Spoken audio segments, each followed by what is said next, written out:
Ah,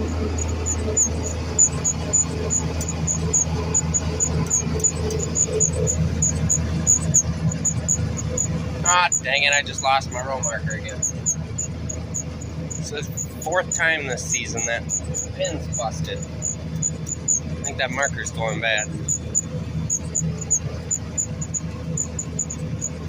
Yeah, better get out. We'll get out at the end of this run here. Alright, you guys have seen this happen once before in beans. It just happened today when we were doing that 6 acres. First pass of the test plot. This row marker, the head of the bolt keeps popping out of that little socket thing there. I'm gonna have to probably, once we get done, get like a shim or something and shove it up underneath this to keep it from dropping down like that. I don't know what's wearing out to cause problems. It rides on this pin, so I don't know if there's a flat spot on it or what, but it looks like I can put the bolt back on it for now and keep going. I don't know if that, maybe the bolt's pulling through it. I don't know. That bolt head still stays tight in there, so I think I'll shim it. I think I got some, I'm bound to have something in one of these boxes I can shove in there for now. We'll find out. Alright, took a little piece of a hose clamp box and folded her up and shoved her in there. Hopefully she holds. Let's see. Doing some no-tilling. Alright, I was finished up on those short rows and my both 2x2s started spittering a little bit as far as pressure goes, and I got more on here than what I should. So we are going to pull both of these screens and clean them up before we continue. So just try and get that done. All the mud's finally cleaning off. We're not running through mud holes anymore. We just got this long stretch here. We already did that on the other side of that green strip. About 6 or 7 acres left, I think. We just finished that. It's 12.5 acres, and then the 6 acres over there that's got the Golden Harvest test plot in it. There's 7 numbers in that 6 acre field over there. And now we are heading up. Pretty much ran out what was in the planter as far as 2x2, but I think there's still 150, 200 gallons in the tender. So I did not catch that pressure thing right away. I wish I would have. I got a note. These long rows have the right amount of nitrogen, but I think the short rows and possibly even the 6 acres over there are going to need additional side dress to make up for what I just put on.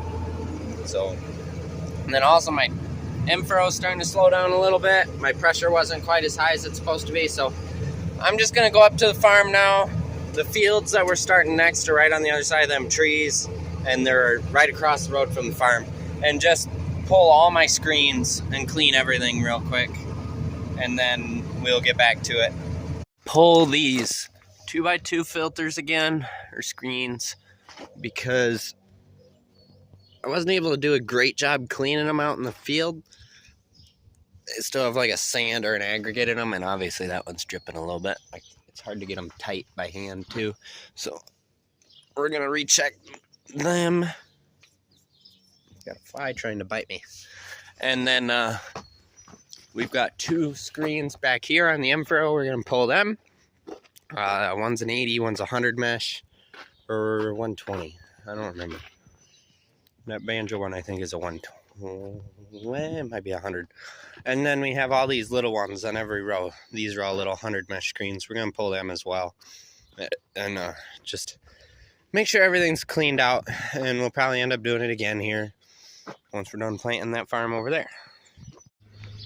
I'm walking over to the chemical barn. I'm gonna write down our finalized rates on those fields.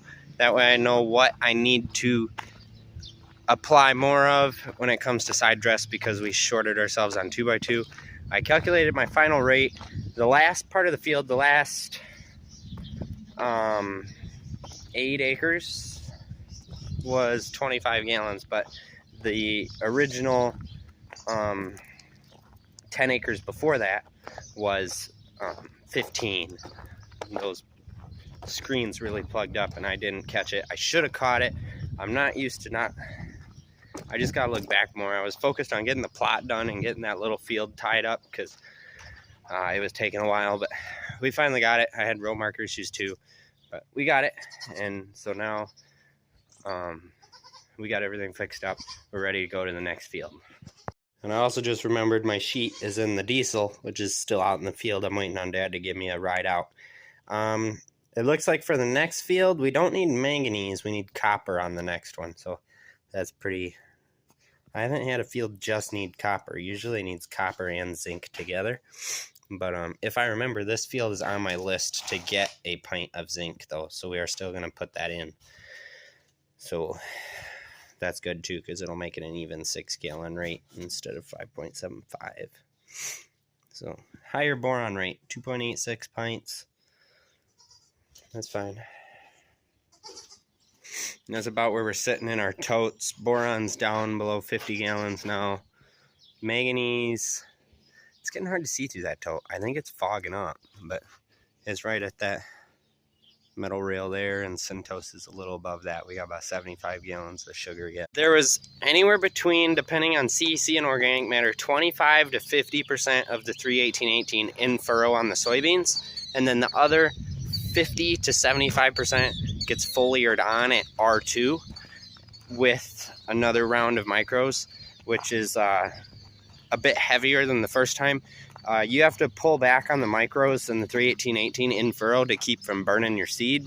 And then when you come back around in foliar, you can put the rest of it on. So you're basically putting on the same amount as corn, it seems like, but you're just not doing it all at once. With corn, pretty much everything was going in furrow. The only thing we could do if we wanted to was come in at V3 with a foliar application of another PGR, boron, and probably manganese and sugar.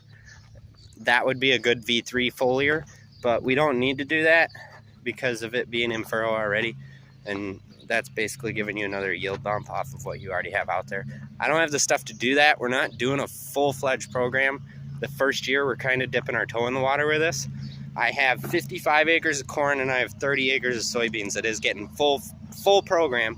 So those beans are going to come in at V3. We're going to come in with a gallon of 31818 boron and PGR and sugar.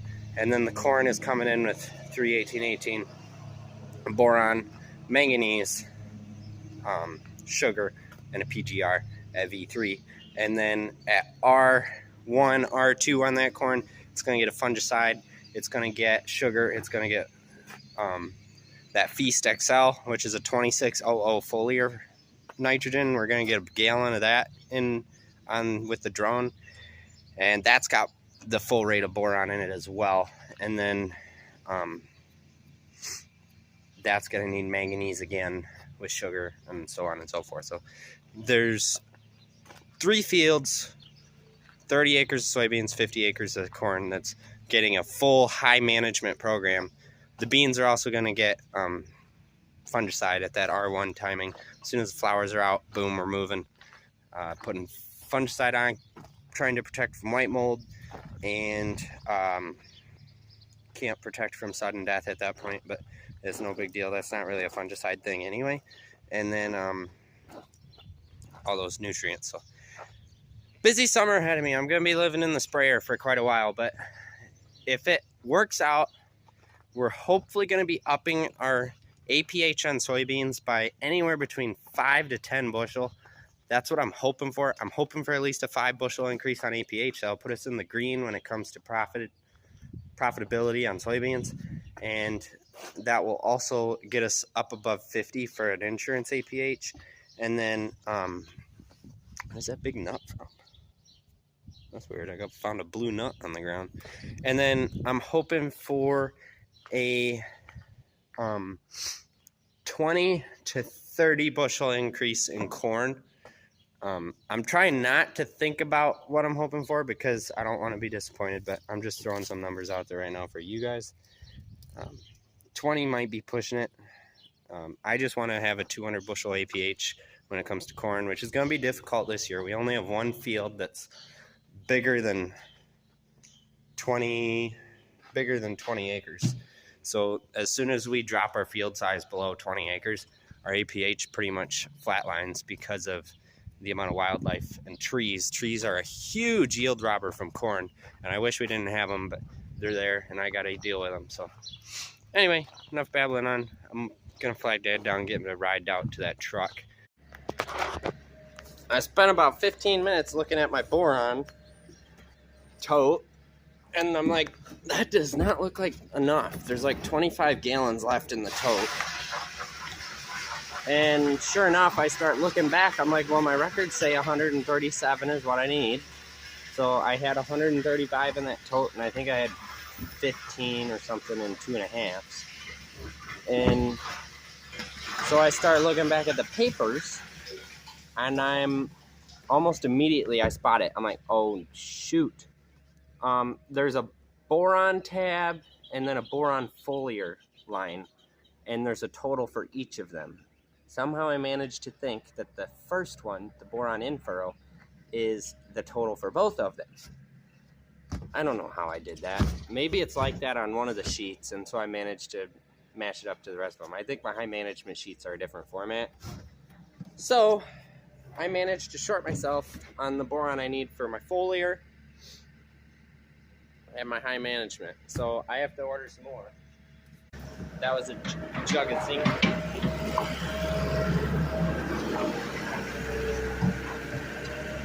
There's some more zinc.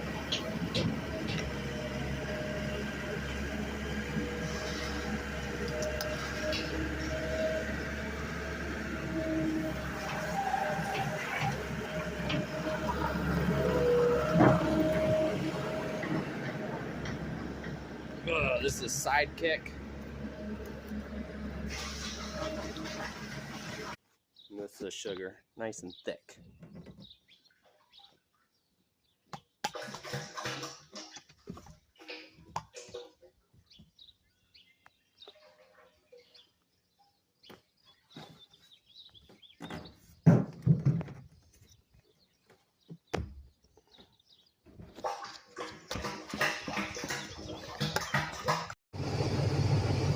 I've got about an acre and a half left in this field. That's where I left off. I just got run over to there. This farm is a pretty chopped up one. This field's 5 acres. That field that I did last was 6 acres. And then there's another field that's 5 acres. And then the front field that we're doing tomorrow is 12 acres. So it's a pain in the butt, especially when you gotta get out to fold up every time. But we're almost done, but I'm out of 2x2 on one side, so Dad's bringing the tender back. We'll get that topped off. M-furrow's running out. That side's got a little bit left in it yet, but we'll just fill up and call it good. Well, I'm not gonna fill up, but I'm gonna probably go about a quarter. That way I don't want to leave it sitting full overnight. Oh, there he comes.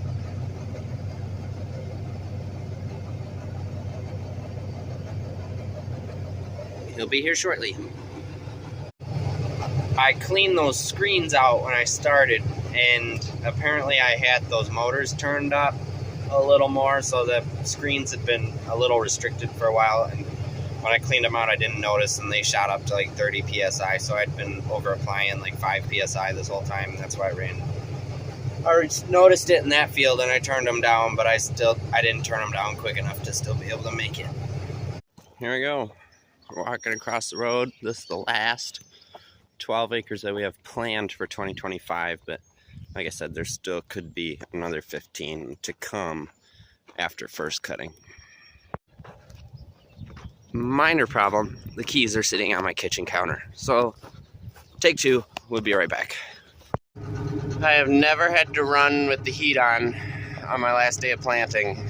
First day of planting, yes, I've had to scrape ice off of my windows. It's been so cold, but I can't believe how cold it is outside. It can't be 50. It's got to be less than 50. It's probably 40s. It is absolutely ridiculously cold. I can't feel my hands after filling with seed. But, alright, we're going to get ready to go here. Heist 4, 98B99, region. I think I set this monitor to come up with this whole scouting thing, and I started out good, but I haven't been filling it out. We're gonna get a satellite map, or a rough one on this one. So, all right, yeah, we're grabbing the Wi-Fi from the farmhouse, so that's why we're getting that. I think we're ready to go, engage fan, and get moving. I'm gonna pull row 12 off real quick.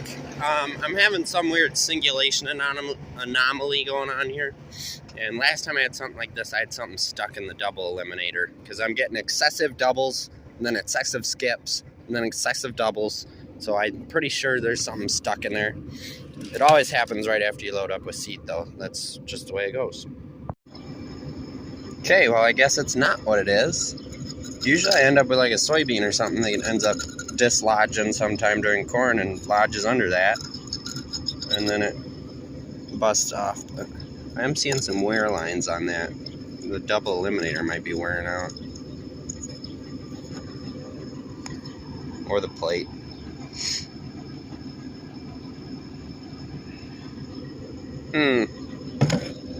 Interesting. But yeah, no obvious problems, so weird. We had another row marker issue. This came off again. While it was apart, I slid cardboard in this side to try and wedge that up and keep the bolt from being able to pop up. Because it's not pulling through it, it's popping up out of it somehow. I don't understand it, I don't know why, but we just gotta keep temporarily fixing it to get through to the end. So here we go. Oh, come on! What is that? All over the inside of my wheel.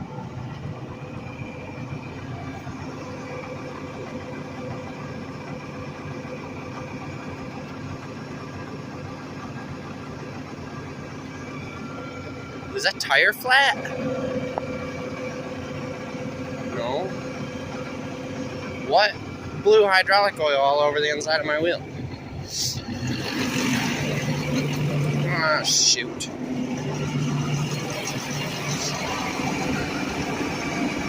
Ah, you've got to be kidding me.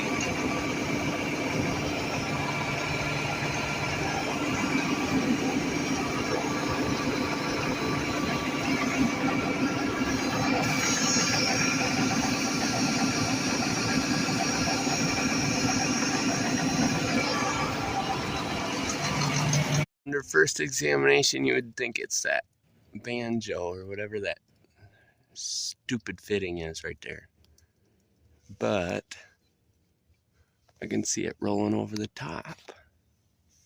There's something else.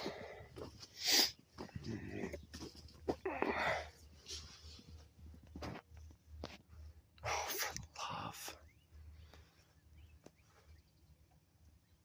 I can't see anything.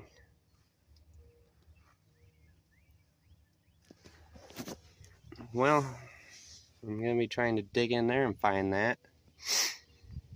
I don't know what it is. I don't know what runs under there. I'll figure this out. I don't know what that little block assembly up in there does, but you can see there's that rubber line clamp came off. It goes on that hose barb right there. So I gotta get some toolage. I might have everything I need in the cab and put that line back on. I don't know what would have caused it to pop off. And we are rolling again.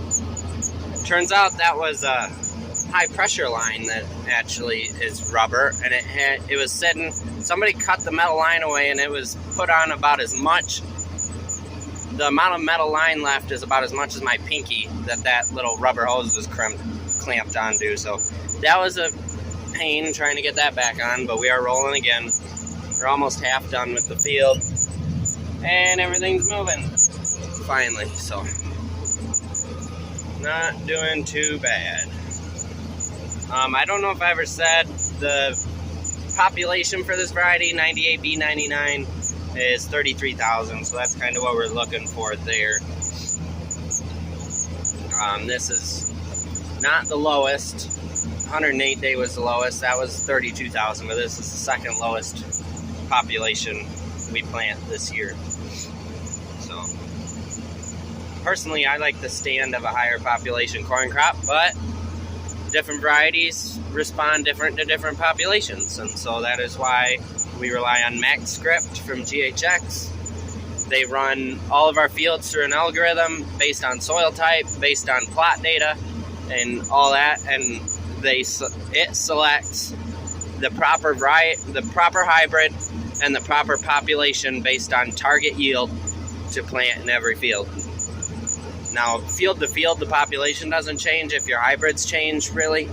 It's basically, it picks a hybrid and then it knows what population of what population that hybrid needs to be at to have the best chance of hitting your yield goal. So that is what we do year after year, and we've gotten good luck with it. Now this year, we did things different when it comes to yield goal. Before, we never really had a yield target on beans because we never did fertilizer on beans, really. We tried pushing little things here and there, but we never did a full spectrum bean soil fertility program. With corn, we just had a base yield goal of 180 bushel across the board. So we would fertilize for 180. We put out 150 units of N to hit that 180, and then all that, everything was based on 180. This year, we did things different. We did kind of a hybrid yield goal. Every farm has a different yield goal in mind. This one's 150 because of the deer population in this part of the neighborhood, and little fields, you lose yield really fast. And last time we harvested this went 150 as a isolated this farm average. So that's the yield goal here. So we're putting out less N, less fertilizer, less micros, and trying to get just, if we hit 150, then we'll bump up again and go up to like 165 or something like that. But other fields, we range from 150 all the way up to 225 this year for yield goals. Any field that hits that yield goal gets bumped up 10% next year, or the next time it goes into corn. And then we keep playing that game until we find our limit. And that limit is where we will set and just push for that limit year after year. Here we go, our last half pass of the year. Down, in furrow on, left 2x2 on, and away we go. This is it. This is it. That side's planting, and I'm trying to stay straight.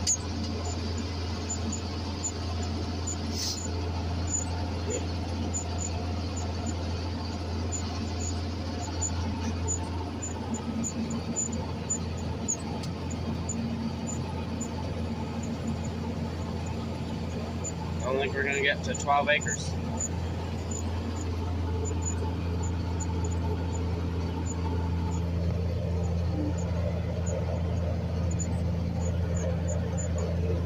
There we go. 2x2 off, lift. And furrow off. Mapping off. Turn that off. Turn the vacuum off. Don't need that, don't need that. And then we close this out. That is that field there. DUN done. Corn planting 2025. DUN done. We started planting soybeans April 17th. Today is May 20th. It's been just over a month. We haven't been planting every day. There was a lot of rain delay once May rolled around. We were cruising good in April. Got 250 acres of soybeans in, and then got 3 inches of rain in May, and it just kept raining and kept raining, and we finally got moving again. And we pushed in the wet spots, but we got it done. This is exciting. Another year of planting. For now, there may be another field, but for now we are done. now that we are done planting, we can start tidying up. Dad already went through and dumped a bunch of the partials of totes into each other. There's this little bit of 318/18 still that can go into, there's another tote there of 318/18, so this one can go into this one, and then this is Sidekick. This has some in it yet as well, I think. That's going to go into that tote. And then we'll get stuff tidied up, get the empties stacked up somewhere. We got somebody who wants the empty ones already, so that's good. They're not going to stick around for a while. We're going to use this and what's left in the planter and a little bit of manganese, because there's no manganese in this or what's in the planter now, and use it when we take that hay off and put in that corn by the farm here, or if. So we've got that stuff to do that. We've got 28 in this tank that we can use. Yeah, that doesn't have anything in it that'll hurt stuff when we do that. And I think we're gonna have a little 28 left. I think I need, what, 1,200 gallons for wheat. So we'll see what we got left here around the corner. This tank has about 900 gallons in it. This tank has about 1,200 gallons in it. And that one's empty. So we drained that one completely, planting corn. And I don't think this one is full, but we pulled some out of that one as well.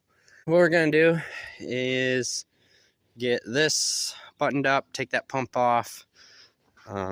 Take care of that. This doesn't have any mixing restrictions or anything, so I don't have to worry about cleaning the pump out too much. Pull that pump. The next thing we possibly will have to set up over here is Liberty, that tote there, but we're not going to do that until we know for sure we don't need this anymore, or we're not going to set anything up until we need it, basically. We got about a week or two before we need the Liberty. And then I've got all these empties, obviously, here piled up. I'm going to haul them out. I'm keeping these around just for measuring purposes when it comes to fertilizer stuff. I have a couple up here that I use for measuring herbicide when need be. I kind of need to get this a little more organized. Clean this corner out. That way I have a place to put my pump, my hoses, still be able to get to the pallet jack.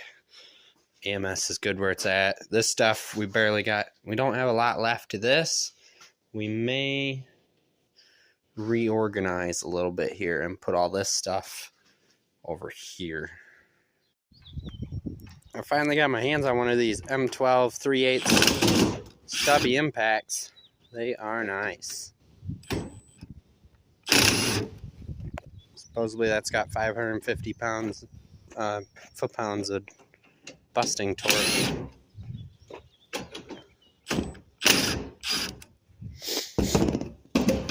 Definitely works. I haven't used it on anything big yet.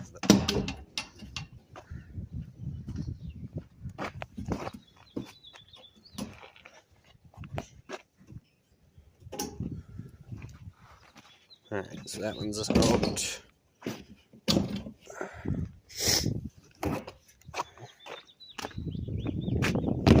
Already got that one. That one was a Torx. Do that, push it over.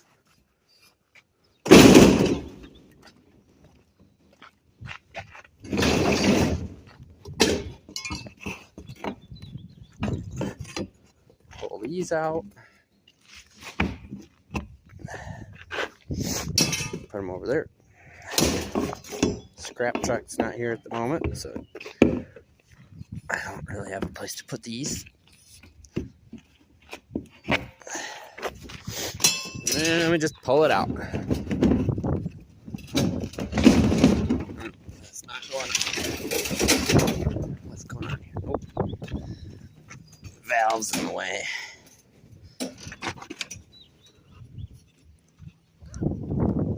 There we go.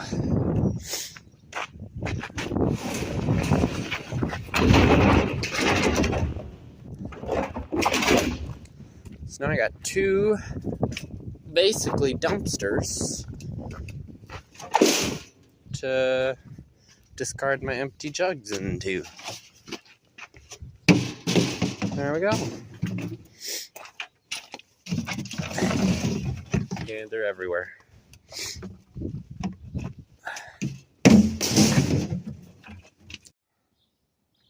Pretty much tidied up around here. You see that's how we use them, and then I chain the bottom to the pallet forts so I can tilt it. I can get about half of it out, and then I gotta get out and get the rest out by hand. This stuff is drone related, and our drone related stuff goes on the other side of that wall, so we gotta move that over there. I got that trash picked up, pump, hoses, organized, gas can. I got some old foliar fertilizer. I need to dump that in a load sometime and just get rid of it.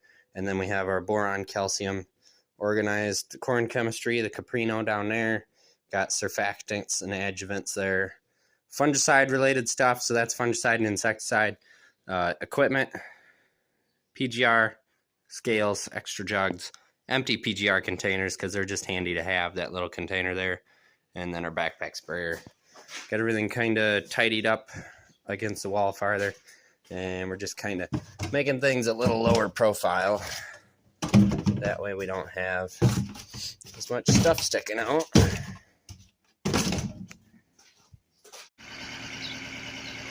Everything's done and tidied up in here. Got the zinc and copper stacked over there. Just finishing draining up the last tote. And then we'll tuck all them empties in the barn in front of the full ones. I could probably get them out of here in the next day or so. Probably tomorrow. I'll call him and see if he's around, run and drop them off. It looks so empty now. Still gotta work on that, but we're pretty much out of time for the year for secondary projects. This, once planting starts, you're basically rolling one thing to the other. My next thing on my docket that's got to be done as soon as I get a chance is streaming wheat on the streaming 28 on the wheat again, and that gets a whole micro package this time. The fields that are here near the farm just need boron, and then the fields that are over on the other side of the highway, they need boron, zinc, copper, and manganese. They are very delinquent, but we're expecting to see quite a yield bump in this program when it comes to the wheat. And then we also have that 2600 that I was talking about, I think yesterday, that we're going to foliar on at flour with our fungicide. So that's what we got. I just basically got office work for the rest of the day. So hope you guys enjoyed. Thank you guys for watching. It was an exciting planting season. Started out rough. We had some headaches with the liquid fertilizer and little stuff like that. And then we just had some headaches this morning when it came to the last field. But we got through it. We persevered, I think is the word. Maybe the fancy people would use that term. But anyway, we got it done. That's what matters. It's on to the rest of it. We built our foundation for the year. We gave our seed the best fighting chance we could. Now we got to feed it the rest of the year.